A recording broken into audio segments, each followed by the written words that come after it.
Hello guys, कैसे हो आप सभी का हमारे यूट्यूब चैनल पर एक बार फिर से स्वागत है। दोस्तों आज मैं लेकर आई हूँ जनता गैराज मूवी रिव्यू। तो दोस्तों इस मूवी के बारे में मैं बताऊंगी कि इस मूवी में कौन कौन से अभिनेता ने किरदार निभाया है और ये मूवी कौन से प्लेटफॉर्म पर देखने को मिलेगी और इसमें कौन कौन कलाकार हैं और ये मूवी कब रिलीज़ हुई थी और इसमें कुल कितना खर्चा आया था, ये सब बताऊंगी दोस्तों। और इसकी कहानी भी बताऊंगी, तो बने रहिए वीडियो के एंड तक। दोस्तों आपने अभी तक मेरा यूट्यूब चैनल सब्सक्राइब नहीं किया है तो ज़रूर सब्सक्राइब कर लीजिए और नीचे कमेंट करके ज़रूर बता दीजिए कि कैसा लगा ये वीडियो। दोस्तों वीडियो को पूरा देखना, बीच में बिल्कुल भी स्किप मत करना। तो दोस्तों ये मूवी OTT प्लेटफॉर्म पर देखने को मिलेगी ये, और G5 मूवीज़ पर भी देखने को मिलेगी और GTV पर भी देखने को मिलेगी। तो दोस्तों इस मूवी के निर्देशक कोरातला शिव हैं और कोरातला शिव द्वारा लिखी गई हैं और नवीन यर्नेनी वाई रविशंकर CV मोहन द्वारा निर्मित की गई हैं। और इसके अभिनेता मोहनलाल, NT रामराव जूनियर, नित्या मेनन, समांथा हैं और इसके छायांकन तिरु हैं और कोटागिरी वेंकटेश्वर राव द्वारा संपादित दिया गया है और इसका संगीत देवी श्री प्रसाद द्वारा दिया गया है और इसकी प्रोडक्शंस कंपनी मैत्री मूवी मेकर्स हैं और इसेस इंटरनेशनल द्वारा वितरित की गई हैं। और ये मूवी 1 सितंबर 2016 को रिलीज़ हुई थी और इसकी कार्यकारी समय 162 मिनट की है और ये भारत देश की तेलुगु भाषा मूवी है और इसका बजट 40-50 करोड़ का आया था और बॉक्स ऑफिस पर अनुमानित 135.45 करोड़ का। जनता गैरेज को 2 सितंबर 2016 को दुनिया भर में रिलीज किया गया था। बाहुबली द बिगिनिंग के बाद अब तक की दूसरी सबसे बड़ी तेलुगु ओपनिंग है। जनता गैराज साल की सबसे ज़्यादा कमाई करने वाली तेलुगु फिल्म थी। फिल्म में 64वें राष्ट्रीय फिल्म पुरस्कार में 2 पुरस्कार जीते। मोहनलाल के लिए विशेष जूरी पुरस्कार और राजू सुंदरम के लिए सर्वश्रेष्ठ कोरियोग्राफी। इसने 7 नंदी पुरस्कार भी जीते हैं। सर्वश्रेष्ठ लोकप्रिय फीचर और फिल्म, सर्वश्रेष्ठ अभिनेता जूनियर NTR, सर्वश्रेष्ठ सहायक अभिनेता मोहनलाल, सर्वश्रेष्ठ कहानी लेखक कोराताला शिवा, सर्वश्रेष्ठ कोरियोग्राफी सुंदरम, सर्वश्रेष्ठ कला निर्देशक SS प्रकाश और सर्वश्रेष्ठ गीतकार रामजोग्य शास्त्री हैं। जनता गैरेज 2016 की भारतीय तेलुगु भाषा की एक्शन ड्रामा फिल्म है जिसे कोराताला शिव ने लिखा और निर्देशित किया है। फिल्म में Mohanlal, NT Ramrao junior, Samantha और नित्या मेनन है। कथानक सत्यम मोहनलाल और आनंद जूनियर NTR के इर्द गिर्द घूमती हैं जो एक पर्यावरण कार्यकर्ता हैं। आनंद को सत्यम द्वारा भर्ती किया जाता है जो जनता गैराज नामक एक बड़े ऑटोमोबाइल सेवा केंद्र का संचालन करता है और अपने ऑटोमोबाइल मैकेनिक के समूह के माध्यम से कानून प्रवर्तन करता है क्योंकि कानूनी एजेंसियों को अपर्याप्त माना जाता है। देवी श्री प्रसाद ने फिल्म के लिए संगीत दिया जबकि तिरु और कोटागिरी वेंकटेश्वर राव ने क्रमशः फिल्म की सिनेमेटोग्राफी और संपादन का काम संभाला है। सत्यम एक गांव में एक छोटी कार्यशाला का मालिक है। अपने भाई शिव के प्रोत्साहन पर उन्होंने हैदराबाद में जनता गैरेज के नाम से एक कार्यशाला खोली। एक दिन एक गरीब आदमी जो सत्यम का दोस्त है, उसकी कॉलेज जाने वाली बेटी की सड़क दुर्घटना में मौत हो जाती है। सत्यम और उसके सहयोगियों को पता चलता है कि कुछ गुंडों ने उस पर हमला किया और उसे मार डाला है।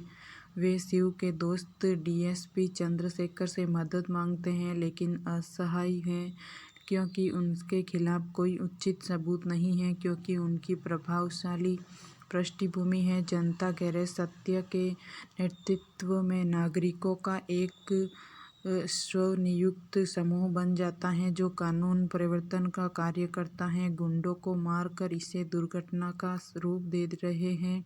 चंद्रशेखर जागरूक हो जाते हैं और उन्हें कानून अपने हाथ में लेने के खिलाफ चेतावनी देते हैं क्योंकि वह परिणामों के बारे में चिंतित हैं। जनता गैरेज स्थानीय लोगों के बीच लोकप्रिय हो जाता है। क्योंकि उनका मानना है कि उन्हें उनसे न्याय मिलेगा। शिव ने मुंबई के एक व्यक्ति सुरेश की बहन से शादी की और उनका एक बेटा आनंद है। एक दिन मुकेश एक शक्तिशाली उद्यमी जिसके पास बहुत सारे अवैध सौदे हैं और एक गुंडे का भाई भी है जिसे सत्यम ने मार डाला था, उससे मिलने आता है और उसे चेतावनी देता है। कुछ दिनों बाद मुकेश के आदमियों द्वारा शिवा और उसकी पत्नी पर घात लगाकर हमला किया जाता है और दोनों मारे जाते हैं। आनंद की सुरक्षा के डर से सत्यम ने सुरेश से उसे अपने परिवार और जनता गैरेज से दूर ले जाने के लिए कहा। जैसे जैसे साल बीतते हैं, आनंद मुंबई में एक पर्यावरण विज्ञान स्नातक और कार्यकर्ता के रूप में बड़े होते हैं जो पर्यावरण को नुकसान पहुंचाने वाली किसी भी गतिविधि के खिलाफ हैं। सुरेश की बेटी बुज्जी और आनंद एक दूसरे से प्यार करते हैं और उसके माता पिता इससे खुश हैं। आनंद अन्नू से मिलता है जो चंद्रशेखर की बेटी है। दिवाली के दौरान पटाखों का उपयोग करने के लिए उसे डांटती है, जहां दोनों दोस्त बन जाते हैं। आनंद का एक शक्तिशाली स्थानीय विधायक के साथ झगड़ा हो जाता है। अपनी सुरक्षा के लिए डरते हुए सुरेश उसे यूनिवर्सिटी एक्सचेंज प्रोग्राम के बहाने हैदराबाद भेज देता है। इस बीच राघव सत्यम का बेटा मुकेश की बेटी से अपने परिवार की मंजूरी के बिना शादी कर लेता है। सत्यम मुकेश द्वारा नियोजित एक दुर्घटना से मिलता है लेकिन ठीक हो जाता है। जनता गैरेज अब आम आदमी की समस्याओं को हल करने में निष्क्रिय है क्योंकि सत्यम को कोई तनाव नहीं लेने के लिए कहा गया था। अवैध खनन क्षेत्र को लेकर आनंद राघव के गुंडों से लड़ता है। सत्यम आनंद से मिलता है और दोनों आपसी सम्मान विकसित करते हैं बिना यह जाने कि वे चाचा और भतीजे हैं।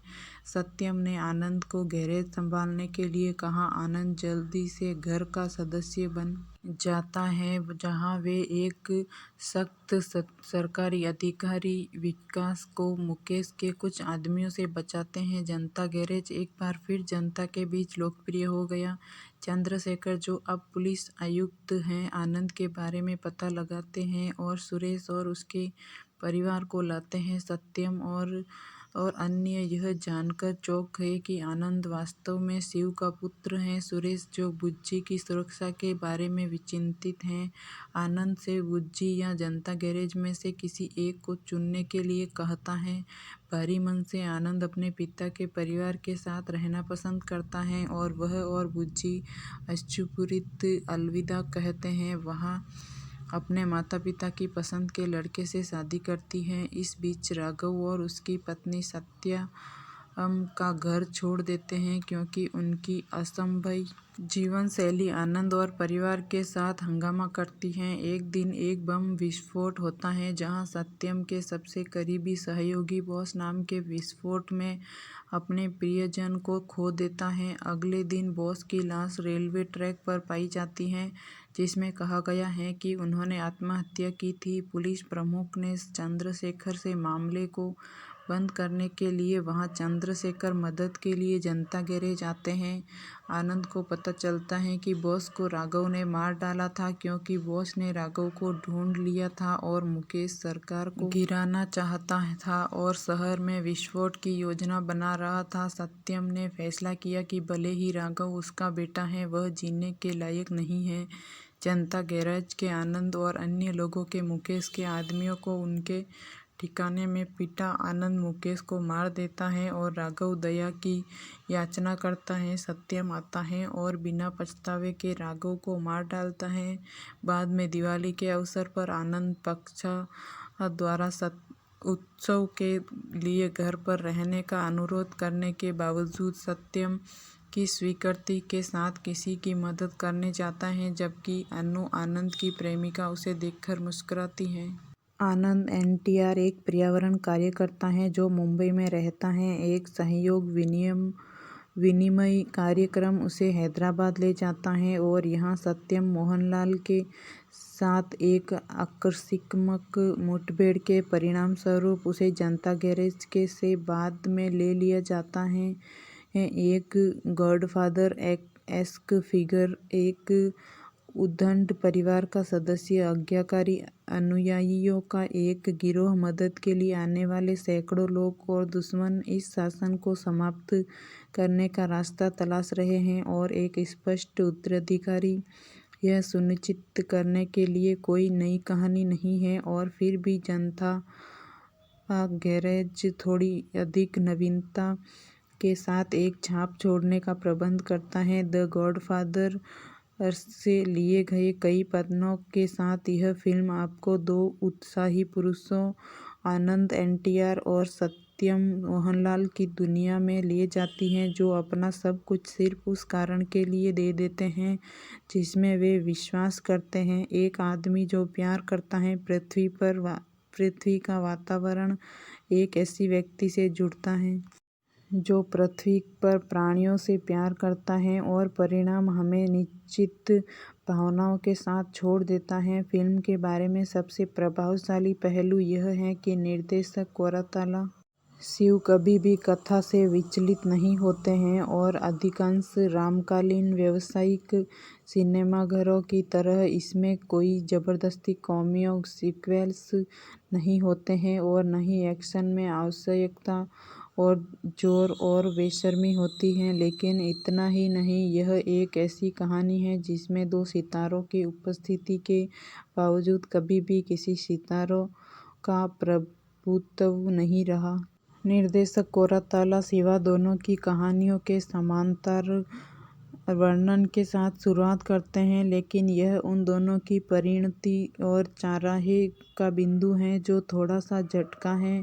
ऐसा लगता है कि अचानक एनटीआर की नई ड्यूटी उनके प्रकृति प्रेम पर हावी हो गई है और यहीं पर हमें आश्चर्य होने लगता है कि कहीं शिव कहीं दूसरी दिशा में तो नहीं ले जा रहा है जहां से उन्होंने शुरुआत की थी। सेकेंड हाफ थोड़ा धीमा साबित होता है और आप बस नोटिस करते हैं कि फर्स्ट हाफ की झलकियां फिर से दोहरानी शुरू हो जाती हैं। फिल्म के मुख्य आकर्षण आनंद, एक सरकारी कर्मचारी राजीव कनकला के साथ खड़े होंगे जो भ्रष्ट होने से इनकार करता है, राघव उन्नी मुकुंदन की अपने पिता मोहनलाल, समांथा और एनटीआर के जुदाई के क्षण की अंतिम याचिका जो आपको एक अलग कर देगी, आंसू कई अन्य लोगों के बीच। लेकिन इन सभी पलों के बारे में दिलचस्प बात यह है कि मोहनलाल और एनटीआर के प्रदर्शन के कारण ही वे कैसे खड़े हो जाते हैं, जो हर मौके पर एक दूसरे के से बेहतर प्रदर्शन करते हैं।